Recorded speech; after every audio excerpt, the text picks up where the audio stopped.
why am I backing him to be the flag bearer? You know, Paul, after the elections, we all saw, the results. We're all not happy, and we wish things could have been done differently. And so what I did was to go down to my constituents. Because for me, I believe that for us to win any election, you will need an aggregation of minds, sentiments, ideas. So then I went back to my people. I asked them where we faltered. What can we do differently to make sure that we don't experience that kind of defeat again? And then they told me that there are quite a number of things that they felt we did not do right. One was we did not listen to their sentiments, how they felt. About governance. About governance, about issues at that current moment. I've been to a number of communities. They have also sent delegations to me. I did not do it alone. For some, I did with my constituency executives as well. And they're asking that, Honorable, we want you to bring to us Kennedy Agyapong, and we make sure we support you for this constituency to win. You know, it starts from the constituency. Every win will have to start from a base. And I believe that my people have given me the opportunity to serve them. I ought to listen to them. After that, I have also assessed the candidates. Currently, the sentiments around the country is that they want someone who is very pragmatic, someone who says it as it is, and someone who can bring discipline into our party. Because personally, I feel that the discipline level in our party has gone down. When you say discipline, what do you mean? You mean the grassroots don't respect the elders, or the middle level don't? You know, in every party there are structures, there are systems. And many times of late, you see that the systems, the structures are not working as it's supposed to work. And you know, there are some, everybody stands for something. And for him, he stands for, very honest about the way he feels about everything. And because of his whole demeanor, he also instills discipline. He stands for discipline. And for me, I believe that if we should work with honesty and discipline in our party, this will draw the teeming youth. Because clearly, when you look at the pattern of voting in this country now, the youth form a chunk of it. You mean 20 to 45? Yeah. And they, for one reason or the other, they don't stick to one party per se. They look at the sentiment, they look at what is going on. Currently, what do they want? They want jobs. They want jobs. And this is a person going around talking about jobs, opening our eyes to the various opportunities that one can have. 2, he's a businessman. He's a businessman. Clearly, I have been in government for 8 years. And I know that government alone cannot shoulder the burden of developing a nation. You need a private sector. He's gone through that ranks. He knows it. He's done business in this country. And I believe that the industrialization drive that we started through our 1D, 1F, and other equally important policies, we'll be able to champion that and bring a lot more ideas on board. He came to my constituency and he opened their eyes to the various possibilities that one can achieve. I've seen Kennedy Agyapong do that.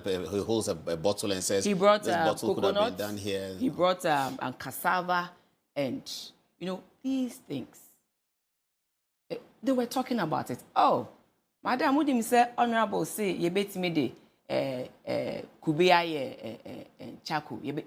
And they were excited about it. You know, igniting that possibility in other people that, hey, I can do this, I can do that. Every year, close to 150,000 graduates come out of our universities.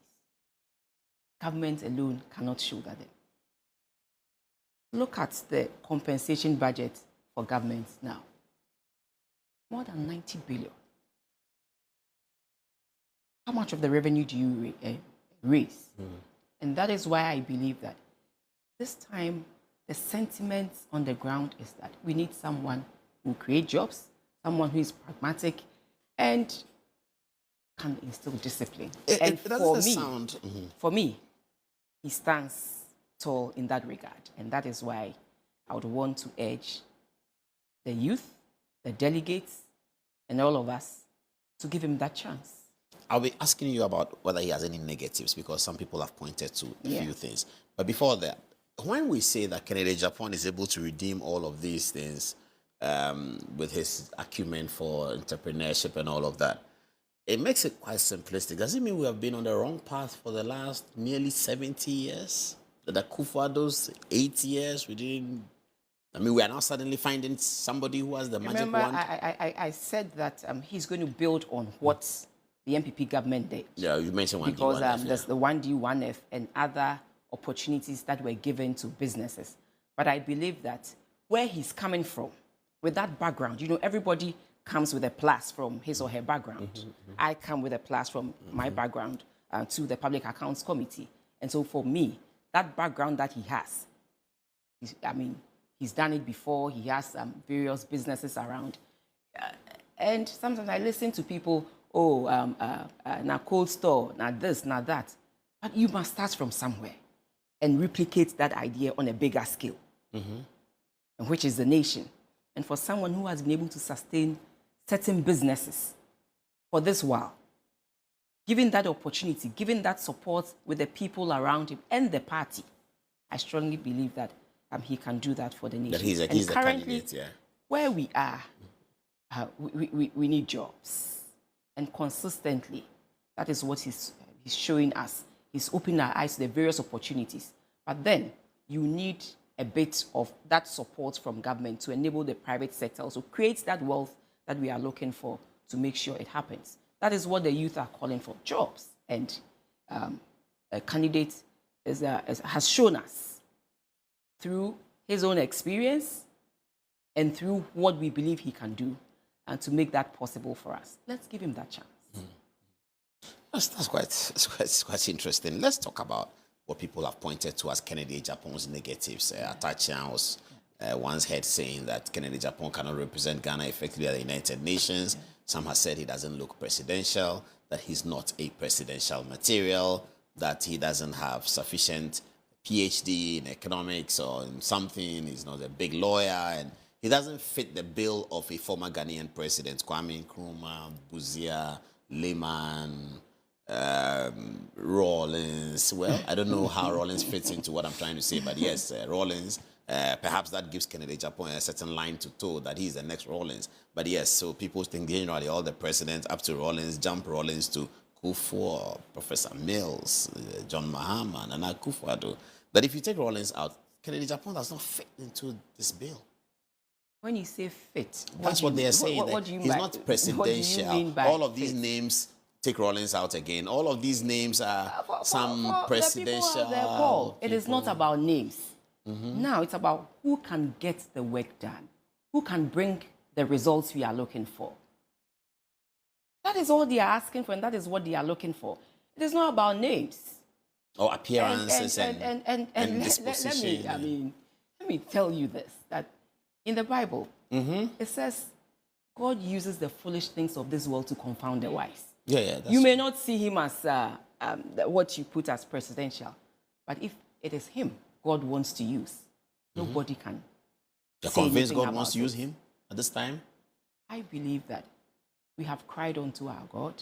We are asking for someone who can help create jobs, someone who can bring for my party, the discipline that ought to be in the party, so that together we can help make this nation.